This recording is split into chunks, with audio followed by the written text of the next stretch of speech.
Waalaikumsalam saudaraku, sehat terus ya, semoga enggak kena santet, enggak salah makan, dan enggak salah pilih pasangan. Karena yang salah pilih bisa lebih horor dari kisah kita malam ini. Pak Rono bekerja seperti biasa di proyek bangunan. Sejak pagi ia sudah angkat pasir, dorong semen, dan naik turun tangga bangunan sambil bawa ember berisi batu split. Umurnya memang sudah tua, rambutnya hampir putih semua, kulitnya legam karena terbakar matahari bertahun-tahun.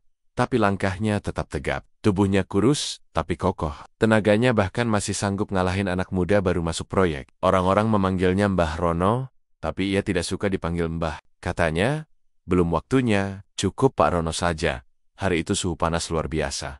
Matahari seperti menempel di ubun-ubun. Tapi, Pak Rono tetap lanjut kerja. Ada 5 orang kuli lain kerja di proyek itu. Tapi semua diam-diam memperhatikan tangan kanan Pak Rono. Bukan karena cara kerjanya yang cekatan, tapi karena tangan itu aneh. Sudah berkali-kali mereka lihat tangan kanan Pak Rono kena goresan tajam, bahkan tertimpa genteng jatuh dari atas. Tapi tidak pernah luka, tidak pernah memar, tidak ada bekas lebam. Bahkan waktu kena palu waktu pasang kusen, iya, cuma ngelus-elus sebentar. Lalu lanjut kerja lagi, seolah tidak terjadi apa-apa. Ada satu kejadian yang benar-benar membuat semua kuli kaget. Waktu itu salah satu dari mereka sedang menarik kayu panjang dari tumpukan. Tanpa sengaja, besi penahan yang diikat di ujung kayu terlepas, dan mental menghantam tangan kanan Pak Rono cukup keras. Bunyi hantamannya keras seperti besi dibenturkan ke tiang listrik. Semua yang melihat langsung berseru kaget. Tapi saat mereka menoleh, Pak Rono berdiri biasa saja. Tangan kanannya tidak apa-apa. Malah besi itu yang penyok. Tidak ada luka, tidak ada darah, tidak ada baret sedikit pun. Salah satu kuli bernama Jaka tidak tahan untuk bertanya. Ia menghampiri Pak Rono saat istirahat dan memberanikan diri bertanya. Langsung, Pak Rono hanya tersenyum tipis dan bilang kalau itu mungkin karena kulitnya sudah tebal. Sudah kebal karena kerja keras selama puluhan tahun. Tapi, alasan itu tidak masuk akal. Semua kuli juga kerja keras. Tapi tetap saja tangan mereka pernah luka, lecet, sobek, bahkan infeksi. Tidak ada yang punya tangan seaneh Pak Rono. Setiap hari, tangan kanan Pak Rono selalu dibalut kain putih, tidak seperti perban medis, lebih seperti kain putih polos yang dililit rapi, tapi bukan karena luka. Tangan itu tidak pernah luka. Saat ditanya, Pak Rono bilang itu hanya kebiasaan. Katanya, biar tidak terlalu silau kena sinar matahari. Tapi, itu juga aneh. Tidak ada orang yang melilit tangan cuma karena silau. Apalagi saat malam pun, kain itu tetap melilit. Jaka mulai curiga, apalagi setelah beberapa tukang bangunan dari proyek lama cerita soal hal yang sama. Ternyata bukan hanya di proyek itu saja. Tangan Pak Rono tidak bisa terluka. Di proyek sebelumnya pun begitu. Sudah beberapa kali kejadian serupa. Pernah ada paku tembus sandal dan mengenai telapak kakinya. Dan luka parah, tapi tangan kanannya tetap utuh meski pernah kena lemparan triplek berat dan kayu rangka atap.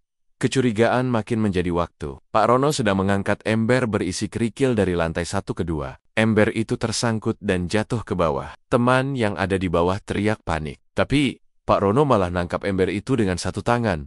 Tangan kanannya, beratnya jelas lebih dari 10 kilo. Tapi ia menahan itu tanpa menunjukkan rasa sakit sedikit pun. Padahal, bagi orang seusianya, sendi dan tulang seharusnya sudah melemah. Satu malam, Jaka tidur sekamar dengan Pak Rono, karena kosan sedang dibersihkan. Ia lihat dengan mata kepala sendiri bagaimana Pak Rono membuka lilitan kain putihnya. Itu semua lampu sudah dimatikan, tapi dari cahaya remang, lampu jalan di luar jendela. Jaka sempat melihat sesuatu yang membuat jantungnya berdegup keras. Di pergelangan tangan kanan Pak Rono, terlihat seperti garis-garis tipis berwarna hitam kebiruan.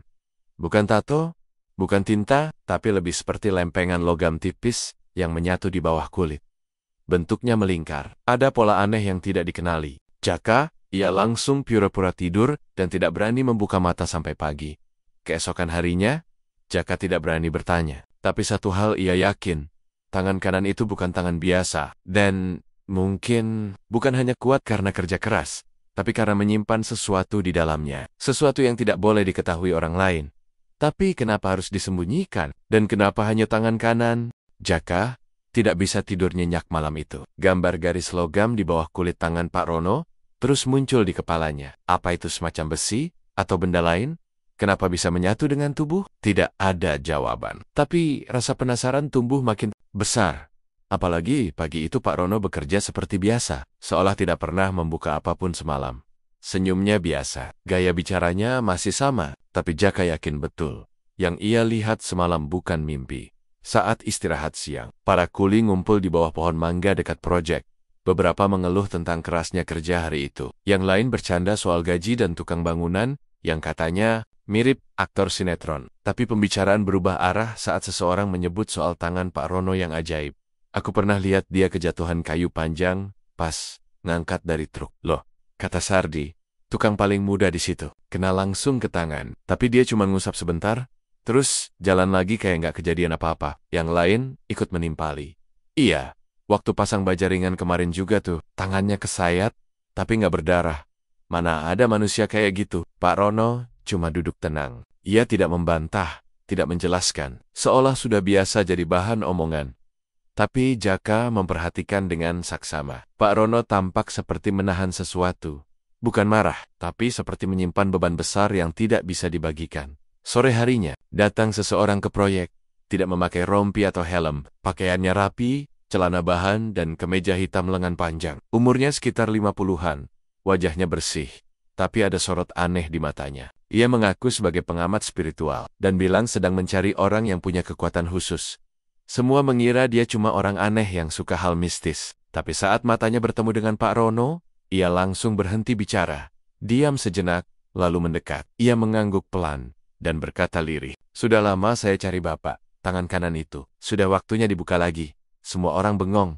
Pak Rono berdiri, tidak panik, tapi ada perubahan di wajahnya. Datar, serius, dan sedikit tegang.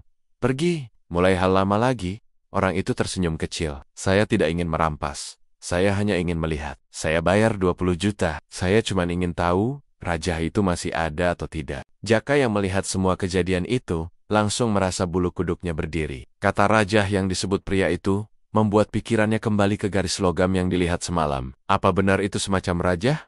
Raja besi? Tapi bagaimana bisa? Ada logam tertanam dalam tubuh tanpa luka? Pak Rono tidak menjawab lagi. Ia membalik badan, dan kembali ke ruang istirahat proyek. Pria asing itu masih berdiri beberapa saat, lalu berjalan pergi dengan langkah pelan, seolah masih berharap ditahan. Tapi tidak ada yang bicara. Semua kuli diam. Tidak tahu harus berkata apa. Malam itu, Jaka mencoba memberanikan diri bertanya. Ia bawa kopi panas ke kamar Pak Rono, dan duduk di lantai. Pak, maaf nanya, tangan kanan Bapak itu, benar ada rajahnya? Pak Rono menatap Jaka lama. Lalu, ia menarik napas panjang. Kalau aku jawab iya, apa kamu percaya? Jaka mengangguk pelan. Aku lihat sendiri, Pak. Waktu Bapak lepas kain putih itu, ada garis besi di bawah kulit. Tapi bukan kayak paku, bukan luka operasi. Pak Rono memejamkan mata sebentar. Lalu, ia berkata, itu bukan besi biasa, dan itu bukan karena aku sakti, tapi karena aku pernah menolong orang yang bukan manusia biasa. Jaka menahan napas. Orang itu siapa? Pak Rono tidak langsung menjawab. Ia berdiri, berjalan ke arah jendela, menatap keluar. Hujan mulai turun. Angin dingin menyusup lewat celah dinding papan. Dulu aku pernah kerja di daerah pegunungan, tempat yang tidak banyak orang tahu. Di sana, aku ketemu seseorang. Dia berasal dari garis keturunan tua, penjaga sesuatu, dan waktu aku selamatkan dia dari bahaya. Dia kasih aku perlindungan, tapi bukan cuma perlindungan. Dia tanamkan sesuatu ke tubuhku. Jaka makin bingung. Tanam apa, Pak? Pak Rono menoleh. Matanya sedikit berkaca-kaca. Rajah besi. Benda kecil tapi hidup. Bukan jimat. Bukan ilmu kebal, tapi semacam pagar. Dia hidup di dalam darahku. Tapi dia juga bisa marah. Jaka tidak berani bertanya lebih jauh. Tapi satu hal jelas, Pak Rono menyimpan rahasia besar. Dan orang-orang seperti pria tadi akan terus datang. Karena tangan itu bukan tangan biasa. Dan mungkin sesuatu yang tertanam di dalamnya jauh lebih berharga dari sekadar kekebalan fisik. Sejak malam itu, Jaka tidak pernah melihat Pak Rono tersenyum lagi. Biasanya, meski kerja keras dari pagi sampai sore, wajahnya tetap tenang. Tapi setelah pria misterius itu datang dan menyebut soal raja, ada perubahan yang terasa. Jadi, lebih pendiam. Saat istirahat, ia tidak ikut duduk kumpul. Saat makan, ia memilih menyendiri di sudut ruangan. Yang bikin suasana makin aneh, mulai muncul kejadian ganjil di area proyek. Awalnya kecil, seperti suara langkah kaki di lantai. 2 malam-malam, padahal semua sudah pulang. Lalu besi yang sudah disusun rapi tiba-tiba roboh sendiri, membentuk arah panah menuju kamar Pak Rono. Beberapa pekerja mulai gelisah. Mereka berbisik, Proyek ini seperti diikuti sesuatu yang tidak kasat mata. Satu malam, Jaka pulang dari warung. Seberang, ia jalan sendiri melewati area proyek yang sudah gelap. Lampu temaram hanya tersisa satu di dekat tiang utama. Saat melewati tumpukan kayu, ia melihat seseorang berdiri diam di sisi ruangan. Bayangannya gelap dan tinggi. Awalnya Jaka mengira itu Pak Rono, tapi saat mendekat, sosok itu menghilang seketika dan muncul di sisi yang berbeda. Jaka langsung lari masuk ke dalam kamar kos dan mengunci pintu. Pagi harinya, kabar lebih mengejutkan muncul. Salah satu tukang bernama Wahid tidak datang kerja. Katanya, malam sebelumnya, ia mimpi buruk. Dalam mimpinya, ada tangan kanan besar dengan warna hitam seperti besi menekan lehernya. Dan suara berat berbisik, minta ditunjukkan keberadaan Pak Rono saat bangun. Leher Wahid benar-benar lebam, seperti dicekik. Pak Rono tidak banyak bicara saat mendengar kabar itu. Ia hanya mengangguk pelan dan langsung pergi ke masjid kecil di ujung jalan.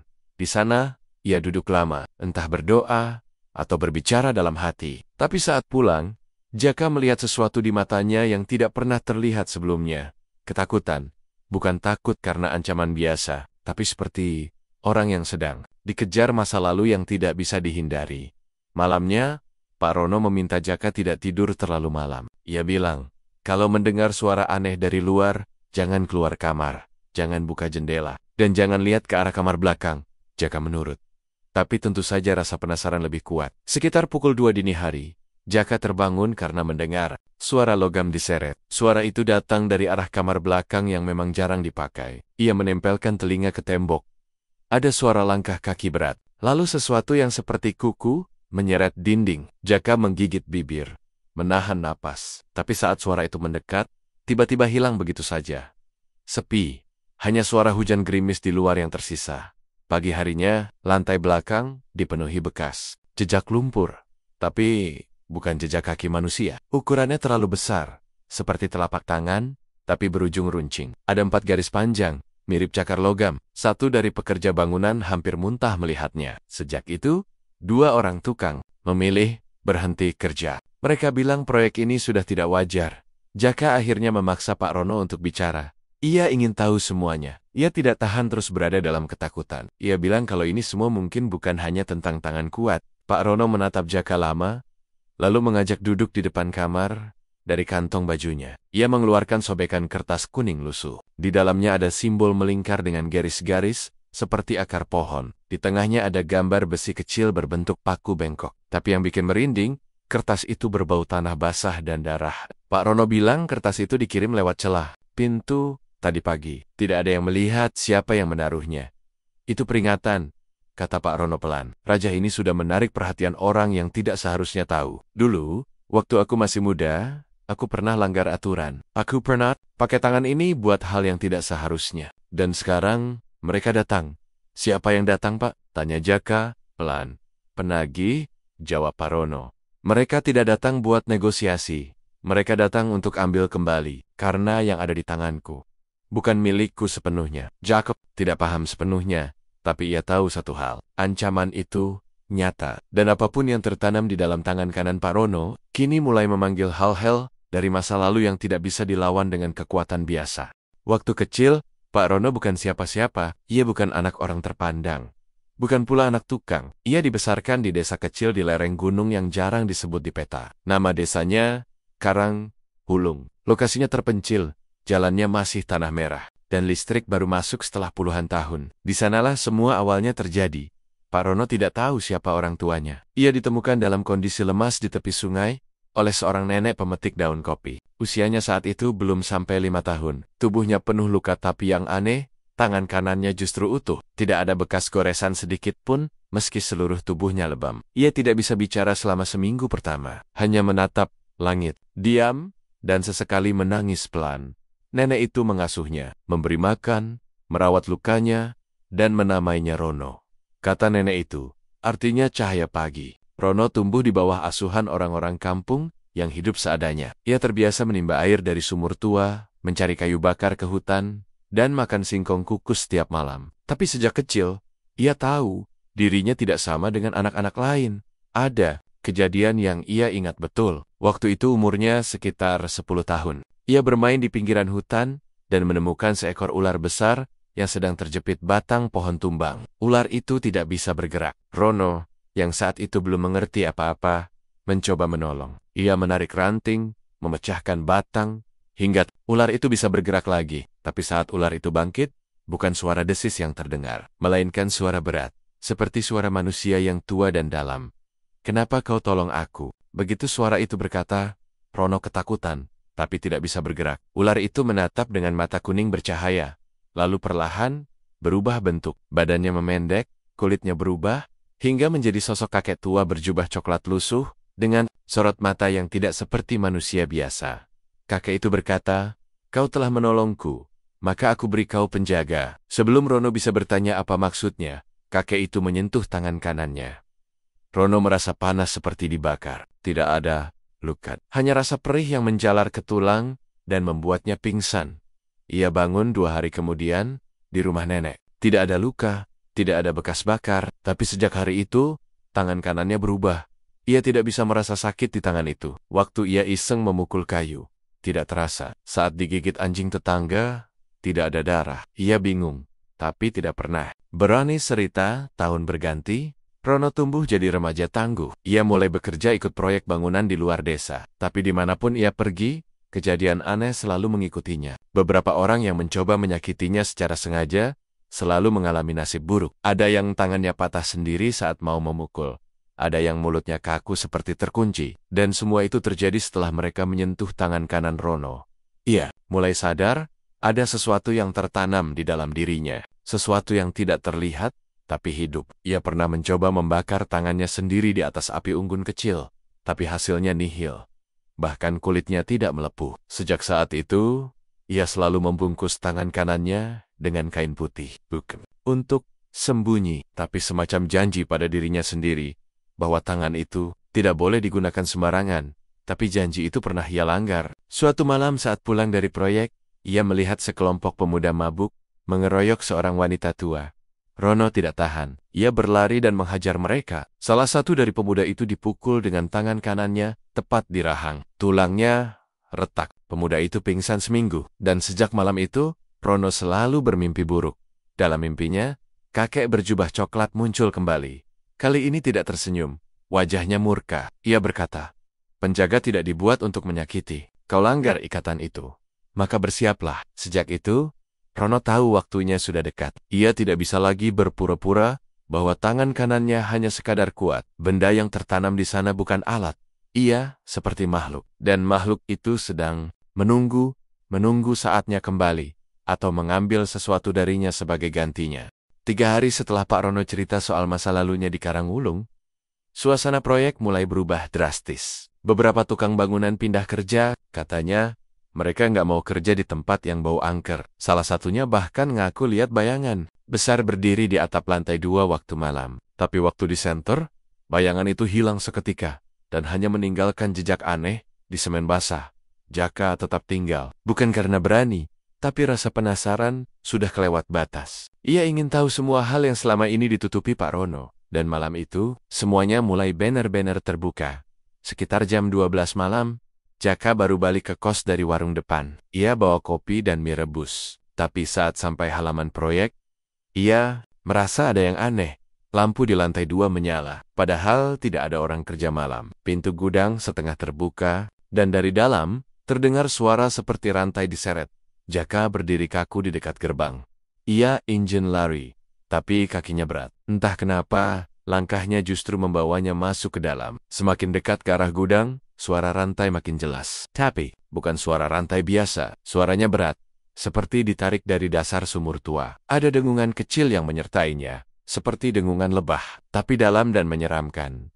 Saat Jaka mendekat, lampu di lantai 2 mati sendiri. Suasana langsung gelap total. Hanya cahaya remang dari luar yang masuk sedikit. Lalu sesuatu bergerak dari balik tumpukan semen. Perlahan muncul sosok tinggi besar, berbentuk seperti manusia, tapi kulitnya hitam mengkilap seperti logam.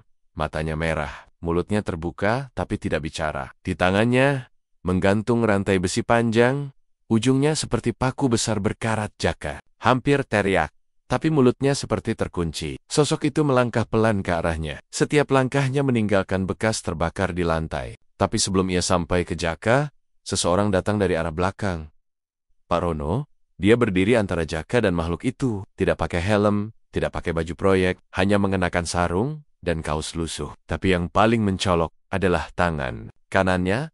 Lilitan kain putih itu sudah dibuka. Kulitnya memancarkan cahaya samar. Dan Jaka bisa lihat jelas pola logam yang melingkar di bawah kulit itu mulai menyala merah.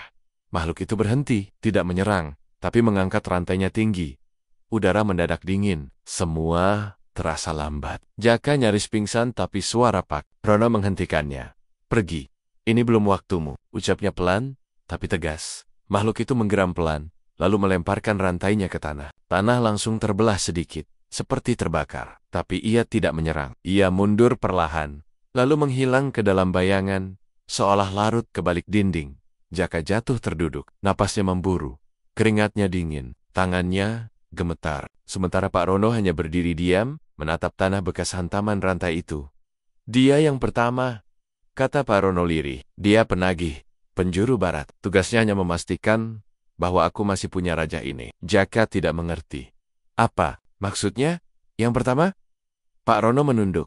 Ada 4. Mereka akan datang satu persatu. Dulu, waktu aku menerima raja ini, aku dikasih peringatan. Kalau sampai raja ini melukai orang tak bersalah, akan ada 4 penagih yang turun, 1 dari setiap penjuru arah. Barusan itu dari barat. Besok, atau lusa, yang timur, akan datang. Dia lebih kejam. Jaka masih terdiam. Pikirannya kosong. Tapi, tubuhnya gemetar, bukan hanya karena takut, tapi karena tahu ini semua nyata. Ini bukan cerita dongeng, bukan mitos desa. Ini ancaman sungguhan yang bisa melukai siapa saja. Pak Rono menarik napas dalam. Ia kembali melilit kain putih di tangannya. Jaka, katanya pelan, mulai malam ini, kamu jangan dekot-dekot ke proyek saat gelap. Jangan pernah sendiri. Dan kalau kamu dengar suara rantai lagi, jangan buka pintu. Jangan jawab. Apapun yang mereka ucapkan, jangan percaya. Jaka hanya bisa mengangguk. Tapi satu pertanyaan mengganjal. Pak, kalau mereka datang semua, apa yang akan terjadi? Pak Rono menatap ke arah langit malam yang tertutup mendung. Kalau mereka semua datang, dan aku gagal bertahan, maka raja ini akan meledak dari dalam. Bukan cuma aku yang hancur, tapi semua yang pernah disentuh tangan ini akan ikut terbakar. Dan malam itu, untuk pertama kalinya sejak mengenal Pak Rono, Jaka benar-benar merasa dekat dengan kematian. Malam berikutnya, suasana kos Pak Rono lebih hening dari biasanya. Tidak ada suara tawa, tidak ada bunyi panci dapur, bahkan tidak terdengar suara motor lewat, seolah seluruh kampung sedang menahan napas. Langit mendung menggantung rendah, angin berhenti berhembus, dan udara malam seperti dipenuhi tekanan aneh yang menyesakkan dada. Jaka tidak keluar kamar. Ia hanya duduk dekat jendela, menatap langit yang nyaris tak berbintang. Jam menunjukkan pukul 11. Di luar, semua lampu jalan mati serempak. Bukan karena listrik padam. Rumah-rumah masih terang, tapi hanya deretan. Lampu dari proyek sampai ke kos yang padam, seolah sengaja diputus. Jaka berdiri, membuka sedikit tirai, dan saat itu juga, bulu kuduknya meremang. Di ujung jalan, terlihat seseorang berjalan pelan, menyeret tongkat panjang yang menggores aspal dan memercikkan percikan api. Setiap langkahnya, lambat tapi pasti. Sosok itu tinggi, kurus, dan pakaiannya robek-robek seperti kain bekas terbakar. Jaka langsung menutup tirai. Ia mundur, duduk di pojokan kamar. Suara tongkat itu makin dekat, seperti menandai kematian yang berjalan menghampiri. Lalu, terdengar ketukan 1 kali di pintu depan. Bukan ketukan biasa, tapi seperti hentakan keras dengan benda logam. Distis. Suara berat, kering dan tanpa emosi. Buka. Aku penagih dari timur. Jaka membekap mulut sendiri. Ia ingat peringatan Pak Rono. Jangan buka pintu, jangan jawab, jangan percaya. Tapi suara itu terus mengulang. 3 kali, 5 kali, 10 kali, hingga seluruh dinding bergetar halus. Benda-benda di rak berjatuhan. Lampu kamar kedap-kedip, udara berubah dingin seperti dalam lemari es. Lalu, hening, pintu terbuka sendiri. Tidak didobrak, tidak dihancurkan. Hanya bergeser perlahan, seolah memang harus terbuka. Di ambang pintu berdiri sosok tinggi, dengan wajah tertutup kain kotor. Di tangannya tergenggam tongkat besi panjang yang ujungnya bercabang seperti garpu. Ia melangkah masuk perlahan. Tapi, sebelum mencapai kamar Jaka, sesuatu menghentikannya. Pak Rono berdiri di ujung lorong. Wajahnya gelap, tak terlihat jelas, tapi tangan kanannya sudah terbuka. Lilitan kain putih itu jatuh ke lantai. Pola besi di bawah kulitnya berkilau merah, seperti bara yang siap meledak. Kau terlalu cepat, kata Pak Rono pelan. Penagih itu tidak bicara. Ia hanya mengangkat tongkatnya dan menancapkannya ke lantai. Tanah langsung merekah. Uap hitam muncul dari celah lantai dan membentuk bayangan besar menyerupai naga berasap. Naga itu membuka mulutnya, tapi tidak mengeluarkan api. Justru menyemburkan kabut dingin yang membuat dinding membeku. Pak Rono mengangkat tangannya. Cahaya merah dari Raja Besi menyebar ke seluruh lorong. Dinding bergetar. Bayangan naga meringis, lalu meleleh seperti lilin terbakar. Penagih itu melangkah. Maju lagi. Tangannya mulai bergetar. Ia ayunkan tongkat ke arah Pak Rono, tapi tertahan di udara. Tidak menabrak benda apapun, tapi tidak bisa bergerak maju. Kau tidak bisa masuk ke wilayah ingatan, kata Pak Rono pelan. Rajahmu melemah, jawab penagih. Kau sudah menggunakannya untuk melukai. Pak Rono terdiam, lalu mengangguk pelan. Aku tahu, tapi aku belum selesai. Kau bisa ambil rajah ini nanti. Kalau waktunya sudah benar. Penagih diam beberapa saat, lalu tongkatnya ditarik kembali. Ia mundur 2 langkah, lalu menghilang seketika, tidak meninggalkan jejak. Tidak meninggalkan bau, tapi dinding dan lantai tempat ia berdiri semua retak halus. Seperti habis dihantam palu godam. Jaka masih gemetar di dalam kamar. Ia baru keluar saat langit mulai terang. Pak Rono duduk di beranda, matanya merah. Bukan karena menangis, tapi seperti tidak tidur semalaman. Di tangannya, kain putih sudah dililitkan kembali. Tapi kali ini dengan simpul berbeda. Kita tidak bisa lari lagi, katanya pelan. Penagih ketiga akan datang sebelum malam Jumat. Dia yang paling kejam. Jaka ingin bertanya banyak hal, tapi tidak keluar sepatah kata pun dari mulutnya. Tubuhnya masih lemas. Ia hanya bisa duduk diam di samping Pak Rono, mendengarkan suara ayam mulai berkokok, seolah tidak terjadi apa-apa malam tadi. Tapi satu hal yang ia tahu pasti, mulai saat ini, kematian bukan lagi datang sebagai takdir, tapi sebagai utusan. Dan utusan itu sedang mencari satu hal, Raja Besi di tangan kanan Pak Rono. 2 hari setelah kemunculan penagih dari timur, proyek jadi seperti tanah mati. Tidak ada suara palu, tidak ada semen dicampur. Para pekerja yang masih tersisa hanya duduk diam di pojokan, menunggu waktu pulang. Suasana seperti dikunci. Suara ayam pun seperti takut berkotek di sekitar area itu. Pak Rono tetap datang, tapi ia tidak bekerja. Ia hanya duduk di bawah pohon ketapang besar, di sudut halaman proyek. Tangannya terlipat, tatapannya jauh, seolah menanti sesuatu. Jaka tidak lagi berani bertanya banyak. Ia hanya duduk tak jauh dari sana. Sesekali mencuri pandang ke tangan kanan Pak Rono, yang kini dibalut kain putih lebih tebal dari sebelumnya, sampai akhirnya malam Kamis tiba. Awan mendung menggantung sejak sore. Udara panas, tapi angin kencang berhembus dari arah timur laut. Langit berubah merah gelap, dan entah kenapa, banyak anjing di sekitar proyek menggonggong tanpa henti. Seorang warga yang tinggal dekat lokasi bahkan bilang ia melihat kilatan cahaya hijau dari arah menara air bangunan.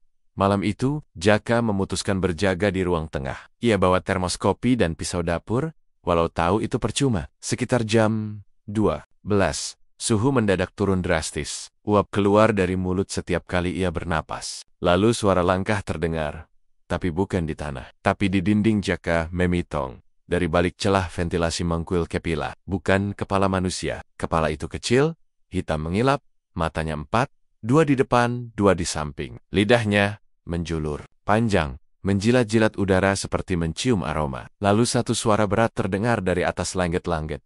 Waktumu sudah habis, penjaga. Pak Rono sudah berdiri di luar. Ia tidak memakai jaket, hanya kaos dan sarung. Tapi di tangan kanannya, lilitan putih itu sudah lepas. Raja Besi menyala kuning, berdenyut seperti nadi. Dari arah atap, muncul sosok ketiga, tidak seperti 2 penagih sebelumnya yang masih menyerupai manusia. Penagih ketiga lebih mirip makhluk bayangan. Tubuhnya panjang dan ramping, jarinya seperti belati. Kakinya tidak menyentuh tanah, dan dari punggungnya tumbuh duri-duri tajam, seperti sisik terbalik. Kau sudah melanggar 3 kali, ucapnya pelan. Yang satu kulakukan karena membela yang lemah, jawab Pak Rono tanpa gentar. Yang kedua, Pak Rono menatapnya lurus. Karena aku tidak bisa biarkan kawan mati sia-sia. Penagih ketiga bergerak mendekat. Udara sekitarnya seperti mengerut. Bayangan-bayangan dari sudut proyek ikut bergerak mengikuti langkahnya. Dan yang ketiga, tanyanya dingin. Pak Rono tidak menjawab, tapi Jaka tahu Apa jawabannya? Ia sendiri yang jadi saksi waktu Pak Rono menghantamkan tangan kanannya ke beton untuk mengalihkan perhatian makhluk dari timur. Benturan itu bukan untuk menyerang, tapi untuk menyelamatkan. Tapi tetap saja, itu pelanggaran ketiga. Penagih ketiga tersenyum. Wajahnya menipis, jadi asap hitam. Lalu ia menghilang, dan muncul kembali tepat di depan Pak Rono. Begitu cepat, seperti petir. Ia mencengkeram dada Pak Rono, tapi tangannya mental. Raja besi di tangan kanan Pak Rono memancarkan sinar putih menyilaukan. Udara terbelah. Semua benda di sekitar terhempas. Namun tiba-tiba, terdengar jeritan dari dalam kos. Jaka berlari masuk. Lihat Sardi, satu-satunya tukang muda yang masih bertahan, tergeletak di lantai, tubuhnya kejang. Matanya terbuka, lebar. Tapi bibirnya bergerak cepat seperti membaca sesuatu, tanpa suara.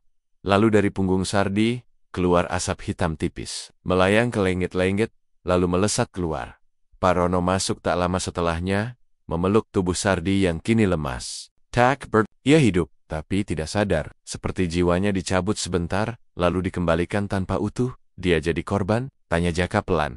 Pak Rono mengangguk. Penagih ketiga tidak datang untuk mengambilku, tapi untuk memberi peringatan. Dan parent, mereka selalu pakai korban. Jaka menatap Pak Rono dengan bingung.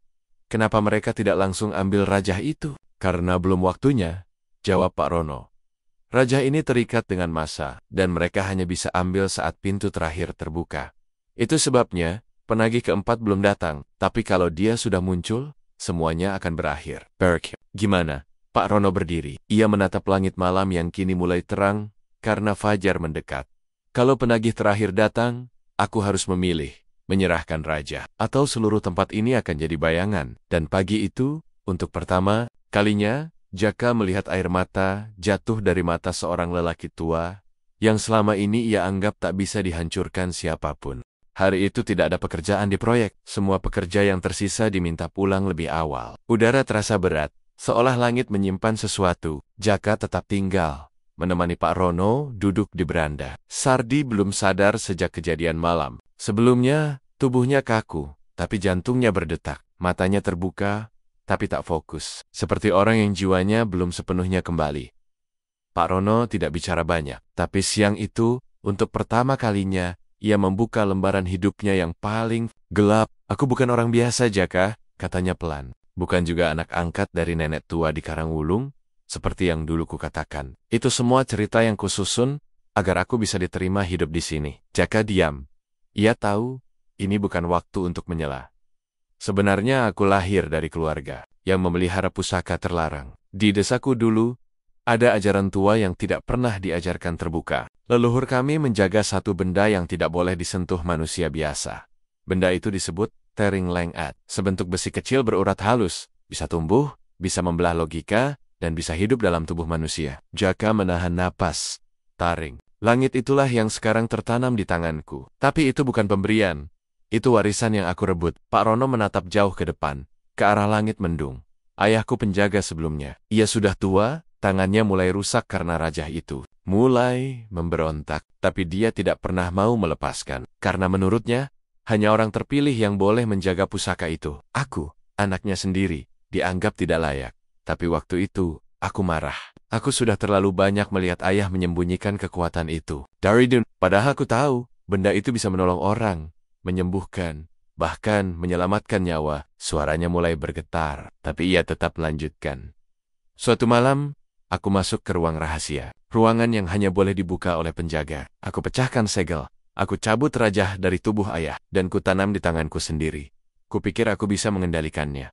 Tapi, aku salah besar. Pak Rono menarik napas panjang, lalu menatap Jaka. Dalam-dalam, semenjak malam itu, 4 penagih mulai mengejarku. Mereka tidak muncul langsung, tapi setiap tahun mereka makin dekat. Setiap kali aku gunakan tangan ini untuk hal yang tidak seharusnya, mereka makin kuat. Aku lari ke banyak tempat, menyamar sebagai tukang, buruh, penggali sumur, apa saja. Tapi, tidak pernah bisa lari dari mereka. Jaka menelan ludah, suaranya serak saat bicara. Kenapa Bapak nggak lepasin aja raja itu? Pak Rono menggeleng lemah. Raja ini sudah menyatu dengan darahku. Bukan benda yang bisa ditaruh di meja lalu ditinggal. Ia hidup, bernapas, dan jika aku paksa lepas, tubuhku akan hancur dari dalam. Tapi bukan cuma itu. Raja ini, Jaka, dia menyimpan sesuatu. Apa itu? Rahasia manusia? Jaka mengerutkan kening. Bukan sembarang kekuatan. Di dalam raja ini tersimpan data, ingatan, bahkan emosi dari para penjaga sebelumnya. Ia bukan cuma alat, ia semacam wadah, dan setiap kali aku tidur, aku mimpi masa lalu yang bukan milikku. Kadang aku bangun dengan bahasa yang bukan kuucapkan. Aku pernah mimpi jadi lelaki di abad ke-18 yang dihukum bakar. Kadang, jadi perempuan tua di pegunungan Tibet yang berdoa di tengah badai salju. Suara Pak Rono makin lirih. Setiap penjaga meninggalkan bagian jiwanya dalam raja. Dan semakin lama kutahan, semakin banyak jiwa yang bicara dalam kepalaku. Cakep. Nyaris tak percaya. Tapi semua yang terjadi belakangan ini membuat kisah itu lebih masuk akal dari sekadar dongeng. Ia terdiam cukup lama, lalu bertanya satu hal. Kalau Bapak tahu semua itu, kenapa Bapak masih tolongin orang? Kenapa nggak sembunyi aja, hidup sendiri sampai mati? Pak Rono tersenyum kecil. Bukan senyum bahagia, tapi senyum seseorang yang sudah terlalu letih. Karena aku tahu rasa sakit, aku tahu rasanya diabaikan. Dulu waktu kecil, aku pernah dibiarkan kelaparan 2 hari oleh orang-orang kampung yang takut padaku. Dan waktu aku punya kekuatan, aku janji, gak akan biarin orang lain ngerasain yang sama. Meski harus bayar mahal, aku lebih pilih bantu orang daripada sembunyi di balik ketakutan. Jaka menandok. Ia tidak tahu harus berkata apa, tapi hatinya penuh sesak. Orang yang selama ini ia kira cuma tukang tua biasa, ternyata menyimpan luka dan beban yang bahkan tidak bisa dipikul manusia normal. Dan di luar, langit mulai gelap. Angin berhenti, suara hewan malam hilang, seperti pertanda bahwa penagih terakhir sedang bersiap turun. Langit malam itu lebih hitam dari biasanya. Tidak ada bulan, tidak ada bintang, hanya kabut pekat yang menggantung rendah, seperti awan yang turun menelan bumi. Udara berubah aneh, panas tapi menggigil, daun-daun tidak bergerak. Pokan pun tak terdengar. Kampung jadi hening, seolah semua makhluk hidup sedang sembunyi. Jam menunjukkan jam 1:37. Jaka tidak tidur. Ia duduk di dekat jendela, berjaga. Sardi masih koma. Pak Rono duduk di depan pintu, memejamkan mata, tapi wajahnya tegang. Ia tahu waktunya sudah tiba. Lalu, suara itu datang. Bukan suara langkah, bukan rantai, tapi seperti ribuan bisikan dari balik tanah, berdesakan, tumpang tindih, memanggil satu nama, Rono. Jaka menutup telinga, tapi suara itu tembus ke dalam kepala. Ia menggigit bibir sendiri, menahan panik. Sementara itu, Pak Rono berdiri perlahan. Ia membuka kain putih di tangan kanan. Cahaya dari rajahnya tidak merah, tidak kuning, tapi hitam, seperti lubang yang menyerap cahaya di sekitarnya. Di luar, tanah halaman bergetar, tanpa suara. Hanya retakan-retakan kecil yang menyebar seperti akar. Lalu dari tengah retakan itu, muncul sesuatu, bukan sosok, tapi bayangan, hitam legam, tanpa bentuk jelas, tidak punya kaki, tidak punya mata. Tapi aura kehadirannya cukup untuk membuat jantung Jaka hampir berhenti berdetak. Pak Rono maju. Ia tahu siapa itu. Penagih dari utara, ucapnya tenang. Bayangan itu tidak menjawab. Ia hanya berputar perlahan, seperti asap dalam botol kaca. Lalu dari tubuhnya muncul ratusan tangan hitam kecil yang merayap di tanah. Setiap tangan menggenggam wajah, tubuh, dan kepala seperti potongan jiwa yang tertinggal. Pak Rono mendongak. Kau datang untuk ambil raja. Bayangan itu masih diam, tapi dari tengga-tengga asapnya muncul wajah Pak Rono sendiri. Tapi lebih tua, lebih pucat, dan matanya sepenuhnya hitam. Lalu ia bicara dengan suara Pak Rono sendiri. Tidak, aku datang untuk mengakhiri. Dalam sekejap, seluruh halaman proyek ditelan gelap. Tidak ada lampu, tidak ada suara. Jakarta bisa lihat apa-apa kecuali sinar hitam dari tangan Pak Rono. Dari dalam kegelapan, terdengar jeritan, tangis, teriakan kesakitan, bukan dari satu orang, tapi ratusan. Pak Rono menutup matanya, lalu ia bicara pelan. Jika ini waktunya, aku siap. Bayangan itu bergerak cepat, menyambar, menghantam dada Pak Rono. Tapi tak berhasil. Rajah di tangannya menyala terang. Hitam berubah jadi putih. Cahaya itu menyebar, membentuk lingkaran besar, dan dari dalam lingkaran itu muncul sesuatu yang selama ini tersembunyi. Ingatan para penjaga sebelumnya. Satu persatu, wajah-wajah tua muncul. Lelaki, perempuan, muda, tua. Mereka berdiri melingkar, mengelilingi Pak Rono. Mereka bukan manusia, tapi bayangan memori yang selama ini tertanam dalam raja. Suara mereka bersatu. Kau satu-satunya yang memilih menanggung ini. Untuk menolong, kau tak sempurna. Tapi kau tidak egois. Kau bukan penjaga terbaik. Tapi kau penjaga yang jujur. Bayangan penagih keempat mulai melemah. Suaranya pecah. Ratusan tangan kecilnya mulai meleleh jadi lumpur. Tapi sebelum ia lenyap, ia sempat berteriak satu kalimat. Kalau kau terus pertahankan raja itu, maka bukan kami yang akan datang, tapi pemilik aslinya. Lalu seluruh kabut tersedot ke tanah. Langit terbuka, udara kembali mengalir. Waktu seperti bergerak normal kembali. Jaka jatuh terduduk. Pak Rono terduduk di tanah. Nafasnya berat, tapi matanya terbuka. Sudah selesai? Tanya Jaka pelan. Pak Rono menoleh. Belum, itu baru penagih. Lalu, pemilik aslinya siapa? Pak Rono menatap ke arah Cakrawala. Yang membuat raja ini, yang menyimpan kekuatannya sejak ribuan tahun lalu. Kalau dia sampai datang, semua yang kita tahu tentang dunia akan berubah. Tiba-tiba, terdengar suara dari dalam kamar. Sardi, Jaka berlari masuk. Benar, Sardi membuka matanya, menatap Jaka dengan pandangan bingung. Aku mimpi. Ada tangan besar masuk ke tubuhku, dan bilang, kau belum waktunya. Jaka menahan napas. Pak Rono berdiri pelan. Itu tandanya pintu terakhir sudah retak. Dan malam itu, mereka semua tahu, pertempuran sebenarnya baru akan dimulai. Sejak malam itu, waktu seperti berjalan mundur. Langit cerah, tapi hawa mencekam. Pak Rono lebih sering diam, tatapannya kosong. Jaka tak lagi melihat lelaki kuat, yang dulu memikul semen sekarung sambil tertawa. Sekarang, yang ada hanya sosok tua dengan napas berat, seolah menunggu sesuatu yang tidak bisa dihindari. 2 hari berlalu, tidak ada tanda-tanda penagih. Tidak ada gangguan, tapi justru itu yang membuat Jaka makin cemas. Keheningan ini bukan damai, tapi semacam jeda sebelum gempa. Lalu, Sabtu malam, Pak Rono bangun dari duduknya. Ia berdiri lama menatap langit, lalu berkata pelan, dia datang. Jaka menoleh. Siapa? Pemiliknya. Seketika, tanah bergetar, tapi bukan seperti gempa biasa. Getarannya halus, tapi menekan dada, seperti detak jantung bumi yang tiba-tiba terdengar di telinga semua orang. Angin berhenti, lampu mati, dan satu-satunya cahaya datang dari tangan kanan Pak Rono, bukan cahaya merah, putih, atau hitam, tapi biru, tua, seperti api di ujung obor gas. Langit di atas proyek terbuka. Bukan hanya awan yang terbelah, tapi ruang, seolah sobekan kain hitam menganga, dan dari dalamnya muncul satu titik cahaya menyilaukan. Lalu, turun sesuatu, bukan makhluk, bukan manusia, bukan arwah, ia seperti bentuk energi, berpijar tanpa wajah, tapi terasa tua, sangat tua. Jaka langsung jatuh tersungkur. Lututnya tidak bisa menopang, bahkan bernapas pun terasa berat. Pak Rono tetap berdiri, tapi tangan kirinya mulai gemetar. Sosok bercahaya itu tak bersuara, tapi suaranya terdengar langsung di kepala semua orang di sekitar. Raja itu milikku. Kembalikan. Pak Rono menjawab, aku tidak bisa. Ini sudah menyatu. Dan karena itu, kau harus dilepaskan.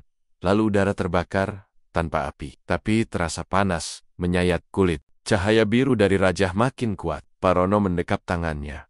Wajahnya tegang. Setiap pembuluh di lengan kanannya mulai muncul ke permukaan. Dan dari dalam raja, suara-suara lama muncul kembali.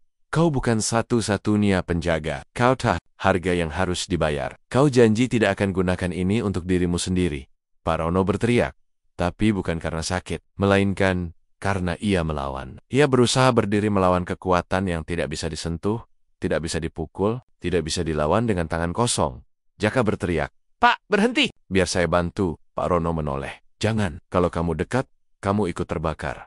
Cahaya dari langit makin kuat. Sosok pemilik raja itu turun perlahan, seperti kabut. Dan saat ia menyentuh tanah, semua rumput langsung jadi abu. Udara berubah statis. Lalu dari dalam tubuh bercahaya itu, muncul gambar, masa lalu, Jaka bisa melihatnya. Semua yang pernah terjadi. Waktu kecil, Pak Rono berdiri mematung melihat ayahnya mati perlahan, karena tak sanggup lagi menahan raja. Malam, saat ia mencuri pusaka dan menancapkan ke tangannya sendiri. Jeritan pertama, cahaya pertama, dan janji yang ia ucapkan sendiri dalam hati.